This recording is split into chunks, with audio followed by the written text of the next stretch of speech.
Ravenclaw Reads. I'm Courtney and today you're joining me for a weekly wrap up. If you are new here, thanks so much for stopping by. Check out the other content on my channel to see if this is a channel you'd like to subscribe to. If you're a returning viewer, thanks so much. Make sure you're subscribed and check out memberships to see if you want to get some extra perks for being a member of my channel. Okay, this week was a very interesting week for reading. It was pretty slow. I did eke out 4 books, but none of them were good. And so that kind of put me in a mood / slump.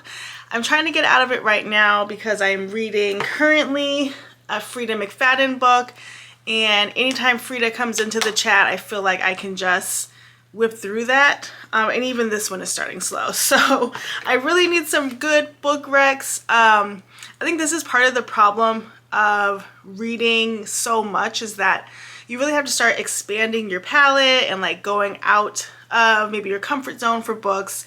I have a ton of books on my Kindle that I just have not gotten to but are no longer my style. I'm not in the mood for a romance right now. And I finished Onyx Storm this week, which I'll talk about in just a minute.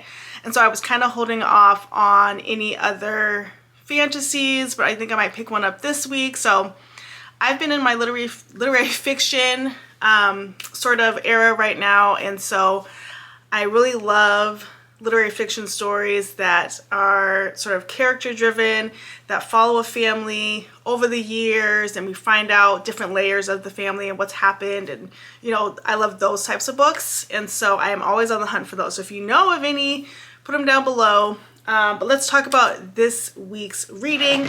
I'll talk about some books I picked up this week and then what I hope to read this coming week. Okay, so let's talk about what started this slump, and that was me reading First Time Caller by B.K. Borson. I read this book at the beginning of the week. It took me a while. This book follows, you know, I don't know the names. Okay, Aiden and Lucy. And Lucy is a single mom, and her daughter, who's about 12, calls into this love advice line to see how her mom could have romance or a boyfriend because she feels like her mom is kind of lonely. Lucy is, I guess, one of those not your average kind of girls. She has the 12-year-old. Her the father of the daughter is, I couldn't catch, like, is he gay now or was he always gay? And like, as best friends, he opted to co-parent with her, but like she's friendly with her ex and like all of the things. She's not really a girly girl. She's jeans and t-shirt and just get up and go. So that's Lucy. And she gets on the line with Aiden Valentine, who is the host of the love relationship show, and it's not doing well.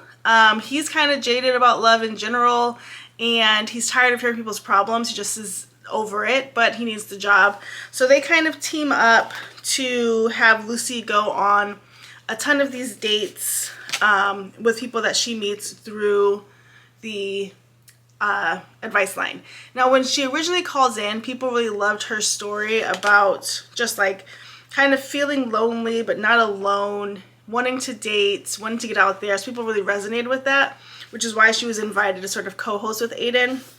I think I gave this book 2 stars. It was not my favorite. I have not read a book by B.K. Borson before, although I have a couple in my Kindle library that were like on sale. And I was really thinking this was going to be something more than what it was. It just did not hit for me. I didn't like the dialogue.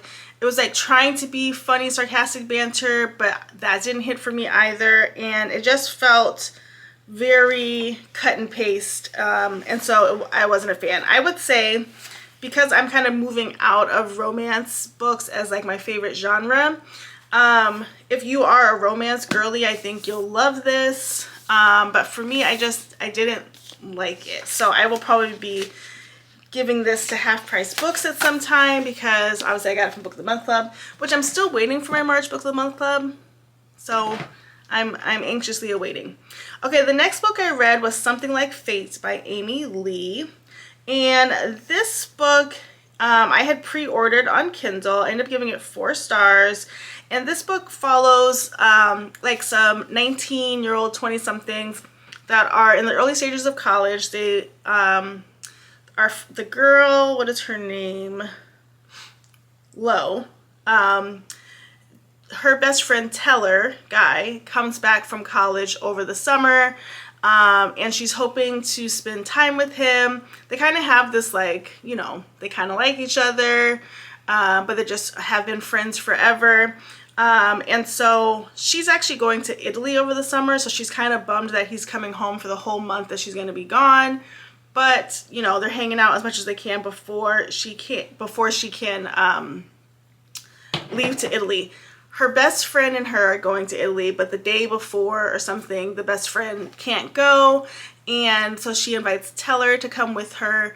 And the whole idea is that Lo and her family have this psychic ability to know when they're going to meet their soulmate. To this point, Lo has not had any psychic visions about this, but she's just started getting them. So she's pretty sure she's going to meet her soulmate in Italy, and that's why she's going. So bringing Teller along, like, again, they're friends, and they haven't really crossed any line. And so they go and hunt for her soulmate, and Teller realizes that he's looking for her soulmate with her. And so she starts kind of dating people there, and it's really kind of weird how it jumps in, but she is like putting her whole self in with every person she dates, people who are just visiting also Italy. She dates one guy who's definitely giving like hippie vibes, like doesn't want to settle down. And she's just ready to like lock it in, which is a lot to put on any one relationship at the very beginning. Like they're talking for like a week or two and she's like, I'm ready to get married. And so that was a little odd. Obviously it's a romance. It is lover or friends to lovers. So it ends up with Lo and Teller. However, I felt this book was a bit redundant in Lo's attempt to find the one, and then the idea around the psychic ability, and her Lo's mom had passed away, and there's like some mystery around how the mom passed away, and so like there are some holes in the story like altogether, but I think as like a younger sort of character book, it was decent. And I like Amy Lee, so I probably boosted it a little bit because I like her. Okay, then after that, guys, I was like, okay, this is a horrible week of reading, because although I gave something like Fate 4 stars, it wasn't an enjoyable read, really. It felt like, okay, I have to get through this, and I don't know how I can justify the high rating. Like, the story wasn't bad. It was where I was, right? So I can tell you the story is good. You can read it and enjoy it, but for the moment that I was in, it was not it. So since I was having a bad week anyway with reading, I decided, hey, let's just finish Onyx Storm, because I'm not going to read anything else this week. I felt like, I think I got to this on Thursday, and I had a little less than half to go. And I was like, let's just do it. And so I finished up Onyx Storm, and I was pretty disappointed. Okay, this I gave 3 stars. I'm sad because I really want to be in the Fourth Wing world. I really liked Fourth Wing. Iron Flame was meh for me, and now Onyx Storm wasn't that great. I think what is really throwing me is like, it's giving try hard, and when I say try hard, I mean like they're really forcing it to be a romantasy, and I get that that is the thing right now, but it's done in such an artificial, like shoved in way that it's not even entertaining. So in this book, we're still following Violet and her whole troop and Xaden as they are going to basically collect allies for, you know, the big wars. And before this even happens, right, like the first part of the book is all about them being back at sort of the camp and finding Xaden and try not to spoil it for people who are still reading it, but trying to, it's like the beginning of each story where they're at the camp and they're training and they're kind of heckling each other, the back and forth and all of the inner working fighting. And then when Xaden and Violet team up to start gathering allies. They have to go to different areas of the country and basically fight different armies to get people on their side. That's the general premise. So already it's pretty redundant, but here's where it really fell off for me is the Xaden Violet quote-unquote relationship. I just felt like it was doing too much. It was like no matter what, they had to be together. Like that the tent is burning down, but they have to hook up one more time.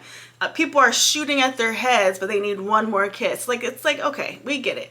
But every time they were together, they're like sneaking off to hook up, and it just wasn't necessary for this like hunger to be with each other every single time they saw each other. Like, they can't even focus, like their lives are at risk, but they're in the back room getting it in. Like, I didn't understand that, and it started to get really annoying because it was just like, you know, unrealistic, and it was just over the top with the, you know, I'll do anything for you, I'll love you forever, nobody's gonna take me from you, we're soulmates, we're destined. It was just too much, and it took away from the actual plot, because you have a little bit of plot going, and the next thing you know, we got, you know, them in the middle of a hookup living their best lives. I don't know. It doesn't make any sense.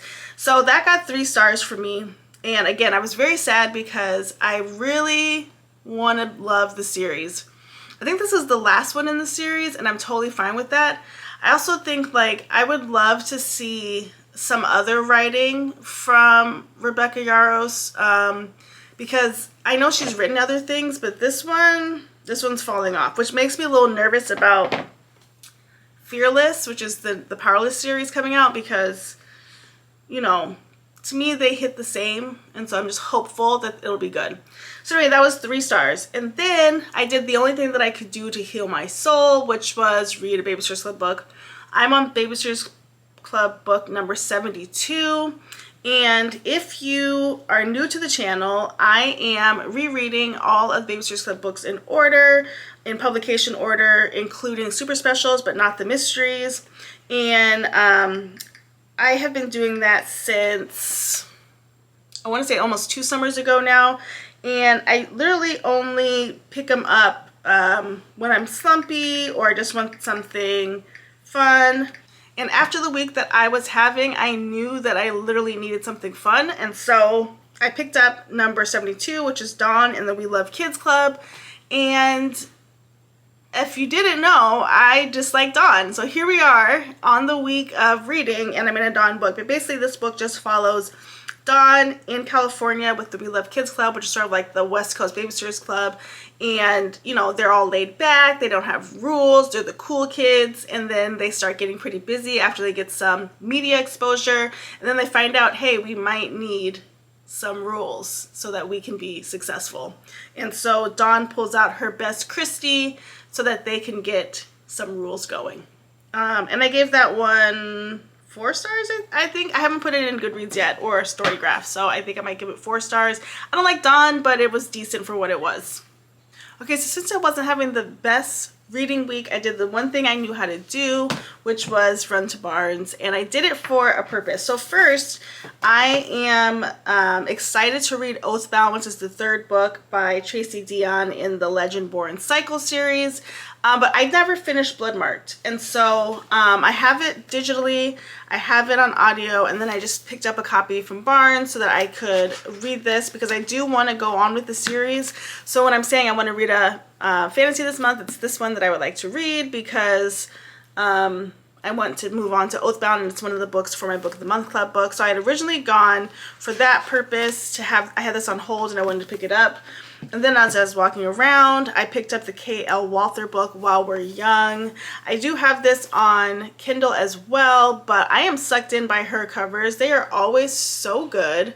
And her writing is hit or miss, honestly. But I'm going in. I'm going in for it, and I love the covers of her books. So I picked those up this week. So let's talk about what I'm going to be reading this week. I think I need some pick-me-ups, so again, put any of your recs down below. But I'm in the middle of reading The Crash by Freida McFadden. This follows a woman who is pregnant from a one-night stand, possibly roofied and had the baby. and she is struggling financially, and her life is just in upheaval. And then she decides to visit her brother. As she's driving, she gets in a car accident. So it's a snowy night, and she gets picked up by this really nice couple, and then we go from there. So I'm just at the part where she gets picked up, and so I'm 20% in. These books fly by, so I'm excited to read that. And then I'm gonna put some effort in on Bloodmarked so that I can get this done. And then we'll see. I'm kind of up in the air. I like to read 4 books this week again. And I'm kind of up in the air what I will read. I guess it just depends on when my Book of the Month Club book comes, because I would love to get that knocked out too, because I had some good books in there. So yeah, that's kind of my thought process for this week. Like I said, last week was kind of a bust, and those weeks will happen. I'm glad that I kept going, and you know, I didn't DNF anything, which always DNF if you want, but I didn't this week. Push through as much as I could of a change shot because my memory card is gone, or out on my camera, even though I just fixed it. But anyway, just telling you that I was wrapping up. I'm glad that I finished out the week and was able to finish what I needed to. I didn't DNF anything, even though it's nothing wrong with DNFing. Like, do what you got to do. But overall, I'm hopeful for a better week this week. My Book of the Month Club book should come tomorrow or early in the week, and so I'm hopeful to find some books within there too. So as always, thank you so much for watching. Don't forget to like, comment, and subscribe, and we'll see you in the next one. Bye guys.